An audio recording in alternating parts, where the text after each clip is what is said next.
Hi, everyone, and thanks for joining me again today for another album review. Today, we'll be talking about Buckcherry's new album, Hellbound. It's their 9th studio album. It will be out this Friday, June 25th through Round Hill Music. What you guys are going to get on this album is, a lot of different things, but some things that are going to sound familiar to you. And when I say familiar, I'm talking about influences from other bands. So let's get started on this one. You start out on this album with a really fun track called 54321, really sets the energy. I think that the guys really did a good job setting the energy on that. I like it when the album kicks off, really fast and fun. And this one really did. It felt really rock, nice and raw, some grit to it. Then it drops into the second track, So Hot, which comes with the first familiar feel of other artistry out there. Specifically on this one, this track immediately reminded me of Led Zeppelin's Immigrant Song, based on the chords and the rhythm style of the chords they were playing in the guitar. It really had that same feel of the Immigrant Songs. Dun, dun, dun, dun, dun, dun. So you'll hear that kind of familiarity when you listen to this, if you are a fan of Led Zeppelin, or if you've ever just heard the song a few times. That's kind of a track that you just notice that sound. It's very familiar. When you move on into the track Hellbound, which is the title track, it's a great track. It has this really hard rock feel to it. I liked that it felt like it could have easily been something you could have put on something like an AC/DC album, just that old school hard rocking feel to it. I really enjoyed that. I didn't hear anything like you would say, like it's something that I've already heard through AC/DC, but to me, I just kept thinking of AC/DC while listening to the tracks. I think it's kind of cool that they went this kind of weird versatility of having some kind of Led Zeppelin feel to a little bit of AC/DC kind of feel to it. And then again, on the next track, you get Gun. It was really strange because I'm old school 80s girl, and this track immediately reminded me of Aerosmith's track Ragdoll.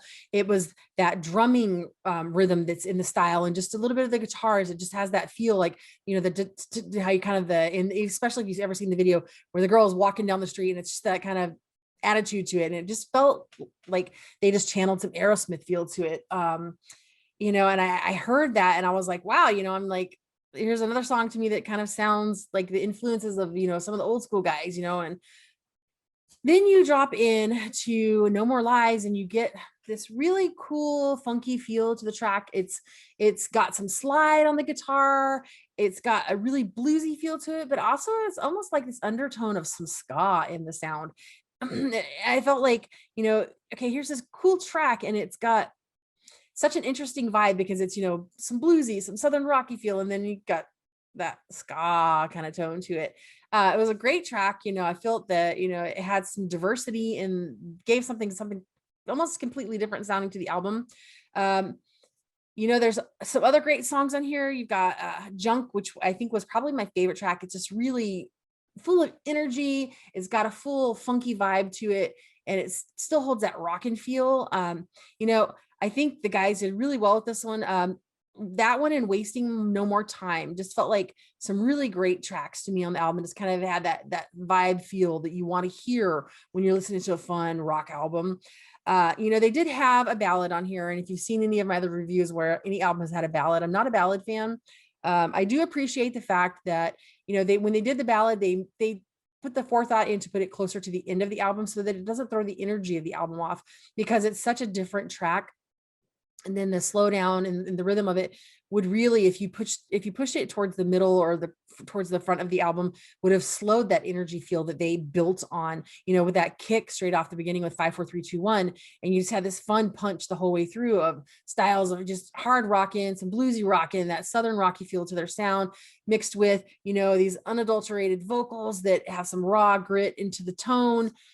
I think that, it was a really good place for them to place that ballad towards the end, because I'm not into the ballads, and I like that, it felt appropriate when it did come up at the end of the album. And I wish, the bands that did do the ballads would put them closer towards the end, because really you get this great fun vibe of the energy that you're working through. And, these guys have some fun solos on this album, and the layers of the stylings and the techniques that they used.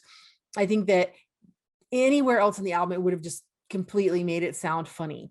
So, okay, in this case, it worked. And I didn't hate the track. I'm not a ballad fan, but I didn't hate the track. I thought it was a good song. It had a good feel to it. And then they followed up with something a little more crunchy and heavy, and it's, you know, the barricade is the track, and just had that final kind of punch to the end of the album. I think the guys did a really good job, you know, being 9 albums in to put something out that's this much fun. It feels so fresh and just that has a nice hard rocking feel to it. I really enjoyed this one. I think the guys are going to have a really good response to it. And I think you guys need to check it out come Friday. On top of that, the guys are going to be out on tour. They've been doing some touring as through June already, but then they've got dates that are following up all the way through fall. I know they're coming out here in Seattle. I believe it's in October. You can't go wrong with that. They're going to hit Canada. So releasing the album, perfect timing to come out and be out on tour. I think it's going to be fun. And from the sound of the album, if you guys get a lot of playthrough on this when it's live, it's going to be a lot of fun because it feels like it'll be a really great, fun live experience. So I think this is a good album. And I think that the guys did a really good job. You're going to have some fun with it. Friday, you want to make sure to check this one out. Make sure you go, you know, if you buy your digitals, go buy it, buy a CD, grab it in whatever format you want that you love. And if you're just a streamer, go out and stream the heck out of it. You can't go wrong with this one. I think the guys did a really good job with this. And I think it's going to be a really fun release for everybody to get their hands on. So come Friday, you guys need to check this one out. Thanks for sticking around, and we will see you guys next time.